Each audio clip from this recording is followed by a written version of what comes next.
The nearest neighbor was over 10 miles away. At night, the only sound was wind against the cabin walls, and sometimes, nothing at all. No voices, no traffic, no distant lights. Just silence stretching across miles of open land. For many settlers, the hardest part of frontier life was not cold, hunger, or danger. It was the quiet, "Welcome to Frontier History Archive," where we explore frontier history and life at the edge of civilization. When people imagine frontier life, they often picture action, wagon trains, hunting, building cabins, exploring rivers. But daily reality was slower, quieter, and far more isolated than most realize. Many homesteads were separated by miles of land. Families who moved west often left behind entire communities.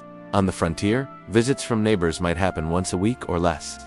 During winter, heavy snow could prevent contact for months. At first, isolation felt like freedom. Open land, no crowded towns, wide skies. Settlers believed independence meant peace. But over time, something unexpected began to affect many frontier families. Silence changes the human mind. Without regular conversation or social interaction, days began to blend together. Routine replaced variety. The same chores, the same landscape, the same limited voices. For children, this isolation felt different. Some grew up with few playmates beyond siblings. Social development depended almost entirely on family interaction. Letters from relatives back east became emotional lifelines. But letters could take weeks to arrive, sometimes months. And during long winters, when snow blocked roads and rivers froze, even mail stopped completely.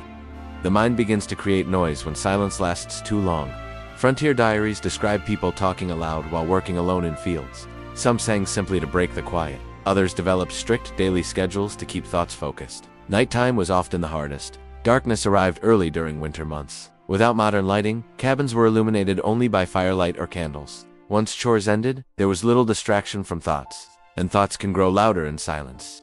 Some settlers described feeling watched, not because something was there, but because the vast empty land created heightened awareness. The mind becomes alert when surrounded by unknown territory, but loneliness did not affect everyone the same way. Some individuals adapted quickly. They found comfort in routine, religion, reading, or craftsmanship. Others struggled deeply, especially those who had left close communities behind.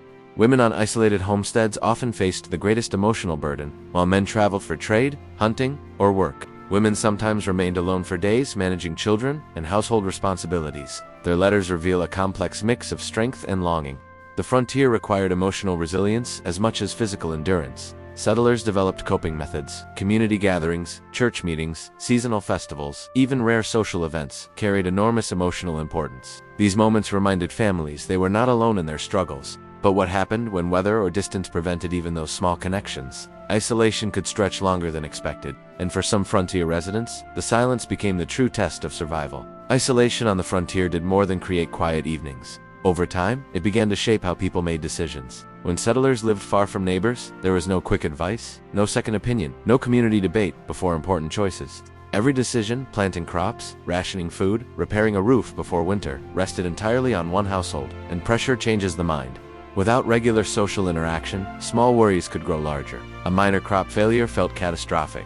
A simple illness seemed more threatening. With no nearby reassurance, imagination often filled the gaps. Winter intensified everything. Heavy snow sealed roads, rivers froze, travel stopped. Weeks could pass without seeing another human face outside the household. During those months, the frontier became not just geographically isolated, but emotionally sealed. Some settlers described a strange distortion of time. Days blended together. Without outside events to mark change, routines repeated endlessly. Sunrise, chores, firewood, meals, darkness, over and over. The mind craves variation. To cope, many frontier families created structure intentionally. They scheduled reading hours, prayer times, crafting sessions, or storytelling evenings. Even predictable rituals helped anchor reality during long isolation. Children especially needed stimulation. Parents taught skills earlier than expected: sewing, tool repair, farming tasks, not only for practical survival, but to keep young minds active.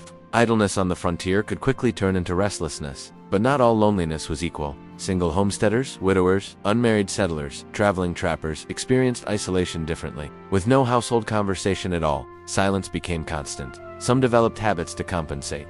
They spoke to animals. They read aloud. They wrote journals, even if no one would ever read them. Writing became a substitute for conversation. And here is something rarely discussed. Isolation sometimes sharpened perception. With fewer distractions, settlers noticed subtle environmental changes, wind patterns, animal movement, seasonal shifts. Many frontier residents developed intense awareness of their surroundings. Silence, though difficult, also trained observation. Yet prolonged isolation carried risk. Frontier doctors occasionally documented cases of what we would now recognize as depression or emotional withdrawal, though not understood in modern psychological terms.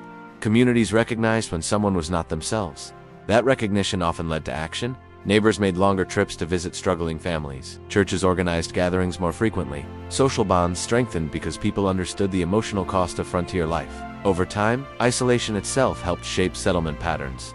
People began clustering homesteads closer together. Towns formed not only for trade, but for connection. Schools, churches, and markets reduced emotional distance as much as physical distance. The frontier evolved from scattered cabins into communities, and with that evolution, the harshest form of loneliness slowly softened. Yet even in growing towns, the memory of isolation remained part of frontier identity. It shaped resilience. Those who endured months of silence often developed strong independence and deep appreciation for companionship. Community bonds became intentional rather than accidental. Frontier life tested more than physical strength. It tested emotional endurance, the ability to remain steady when surrounded by miles of open land and endless quiet. When we think about survival on the frontier, we often imagine storms, hunger, or danger. But for many settlers, the quiet hours after sunset were the true challenge, and surviving those hours required strength no less important than building cabins or crossing rivers. Thank you for watching Frontier History Archive, where we explore frontier history and life at the edge of civilization. Until next time, goodbye from Frontier History Archive.